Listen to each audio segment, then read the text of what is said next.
Zoran Kwame Mamdani. Zohran Kwame Mamdani. Congratulations, Mr. Mayor. Pause for a second and ask yourself this simple question. What happens when a community that was once invisible suddenly becomes impossible to ignore?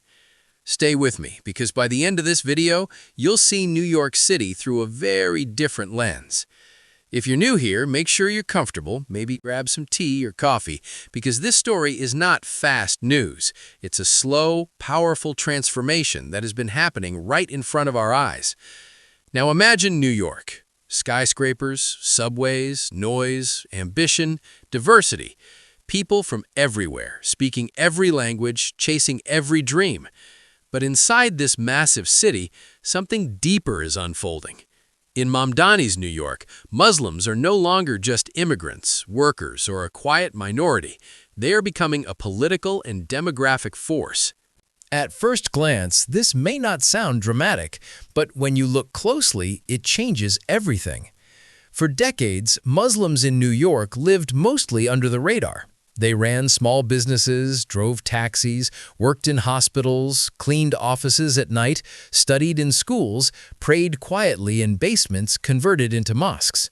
They were present but rarely powerful. After 9/11, things became even more complicated. Surveillance, suspicion, fear. Mosques were watched, names were questioned, loyalty was doubted. Many Muslims learned a painful lesson. Stay quiet, stay safe, don't stand out. But history has a way of turning silence into speech. Slowly, very slowly, a new generation grew up. Muslim kids born in New York. They spoke English with New York accents. They knew hip-hop, subway maps, city politics. Islam was part of their identity, not something imported, but something lived. And this is where Mamdani's New York begins to take shape. When Mamdani entered the political scene, it wasn't just about one man or one election. It was about what he represented, a visible Muslim identity that wasn't apologetic, a political voice that didn't ask for permission to exist. This matters because representation changes behavior. When people see someone like them in power, they stop seeing politics as something distant. They start believing they belong. Think about this for a moment. How many Muslim kids in New York grew up thinking politics was for others? How many families believed voting didn't matter because no one represented them anyway? That mindset is now breaking. And here's the key point many people miss. This shift is not emotional, it's mathematical. Demographics, numbers, neighborhoods, votes. Muslims in New York are not one small group. They are South Asian, Arab, African, Caribbean, Latino, converts, immigrants, second-generation citizens, spread across Queens, Brooklyn, the Bronx, parts of Manhattan. When counted together, they form a serious voting bloc. For a long time, that bloc was fragmented. Different languages, different cultures, different issues. But political moments have a way of uniting people. Rising Islamophobia, foreign policy concerns, policing, housing, education, economic inequality. These issues don't stay abstract. They hit families directly. And when pressure increases, organization follows. Community centers became political meeting spaces. Mosques hosted voter registration drives. WhatsApp groups turned into campaign networks. Young Muslims learned how city councils work, how primaries matter more than general elections, how local politics shapes daily life. This is how real power is built, quietly, systematically. Mamdani's New York is not about slogans, it's about infrastructure, volunteers, donors, door knockers, people who understand that change doesn't come from viral posts alone, but from showing up again and again. And this unsettles some people. There is a certain comfort in believing minorities remain minorities forever, that they stay grateful, quiet, symbolic. But when a community starts influencing policy, budgets, leadership, narratives, discomfort grows. Suddenly, Muslims are not just being talked about, they are doing the talking. And let's be honest here, this makes some headlines nervous. Some commentators frame it as identity politics. Others whisper words like threat or takeover. But what's actually happening is very simple. Democracy is working. People who were once excluded are now participating. People who were once surveilled are now scrutinizing power. People who were once told to integrate are now shaping the system they integrated into. This is not radical. This is civic maturity. But it didn't happen overnight. For years, Muslims were politically active behind the scenes, fundraising, volunteering, supporting causes that aligned with justice, even if Muslim names weren't visible at the top. Now, visibility has arrived, and visibility always comes with backlash. Mamdani's rise forced uncomfortable conversations about Islam, about loyalty, about who gets to represent New York, about whether a Muslim can speak for everyone. But here's the truth many avoid. No politician represents everyone. They represent coalitions, and Mamdani's coalition reflects modern New York. Young, diverse, multiracial, working class, politically aware. And Muslims are a central part of that coalition, not because of religion alone, but because of shared struggles. Housing costs don't ask about religion. Policing doesn't discriminate gently. Healthcare bills don't care about identity. Economic pressure pushes people together. This is why Muslim political power in New York is not isolated. It intersects with Black communities, Latino communities, immigrant communities, progressive Jewish communities. That intersection scares people who prefer clean divisions. But cities are not clean. They are messy, and that mess is where solidarity grows.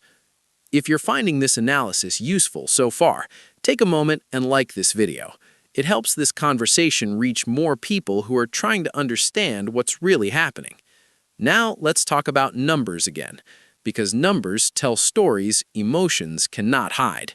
New York has one of the largest Muslim populations in the United States, and that population is young, younger than the city average. That means more first-time voters, more long-term political influence. Youth changes politics.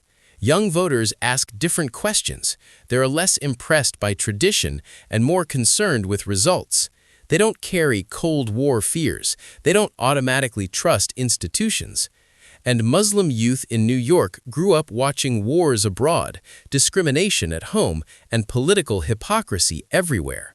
They are not naive. They are skeptical, informed, and motivated. This generation doesn't just want representation, it wants accountability. And Mamdani speaks their language, not just linguistically, but politically. He doesn't frame Muslim identity as something to hide or dilute. He treats it as one thread in a larger fabric. That matters psychologically, because confidence is contagious. When one community stands confidently, others follow. That's why Mamdani's New York is not just about Muslims, it's about a city redefining who leadership looks like. But let's slow down and address a concern many viewers might have right now. Some people ask, does this mean New York is becoming religious in politics? The answer is no. What's happening is not religious law, it's civic participation. Muslims are not asking for special rules, they are asking for equal voice. Just like Irish Catholics once did, just like Jewish immigrants once did, just like every community that moved from margins to mainstream. History repeats itself, but we forget. In the early 20th century, Irish Catholics were seen as unfit for leadership. Jewish politicians were accused of dual loyalty. Italian immigrants were feared. Today, they are part of the establishment. Muslims are simply at an earlier stage of the same cycle. And Mamdani represents a breaking point in that cycle. This is why his rise feels sudden, but it isn't. It's the result of decades of groundwork. What makes this moment unique is timing. Social media amplifies voices. Grassroots campaigns can compete with money. Narratives can be challenged in real time. Muslims are no longer dependent on mainstream media to tell their story. They tell it themselves. This changes power dynamics dramatically. And it also creates responsibility. With power comes scrutiny. Muslim politicians will be judged more harshly, not less. Mistakes will be magnified. Successes may be minimized. That's the price of visibility. But the alternative is silence, and silence never protected anyone. As Mamdani's New York evolves, we are witnessing a test case. Can a visibly Muslim leader navigate American politics without erasing himself? Can a Muslim community wield power without being reduced to fear-based narratives? So far, the answer appears to be yes. Not perfectly, not smoothly, but meaningfully. And this sends a message far beyond New York.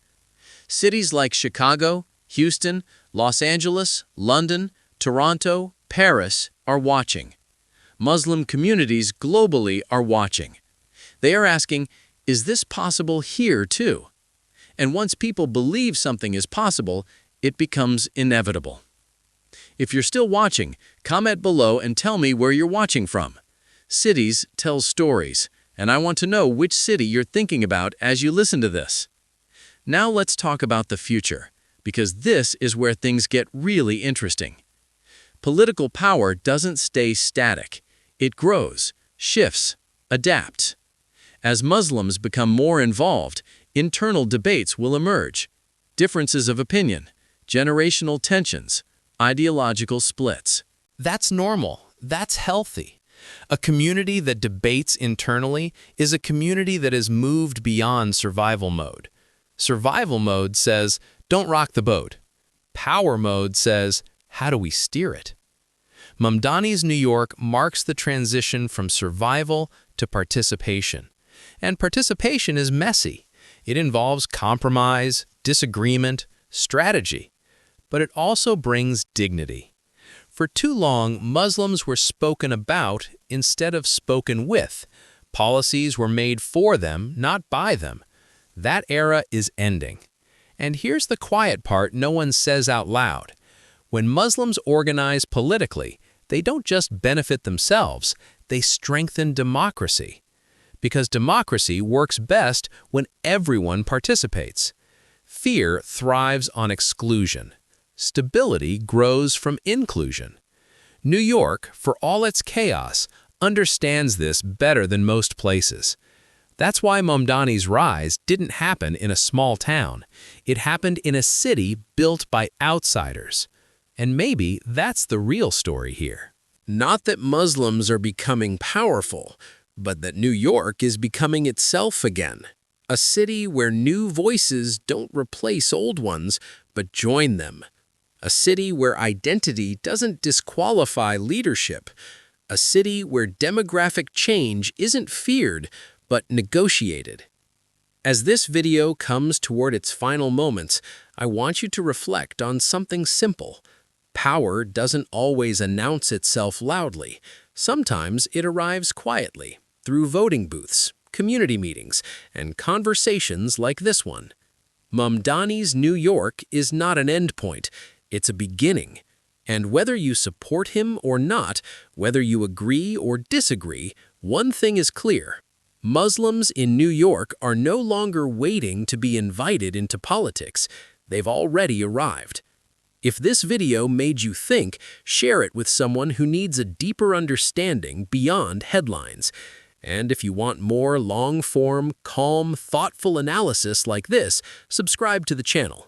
Because the most important stories are rarely the loudest ones. They're the ones changing the ground beneath our feet.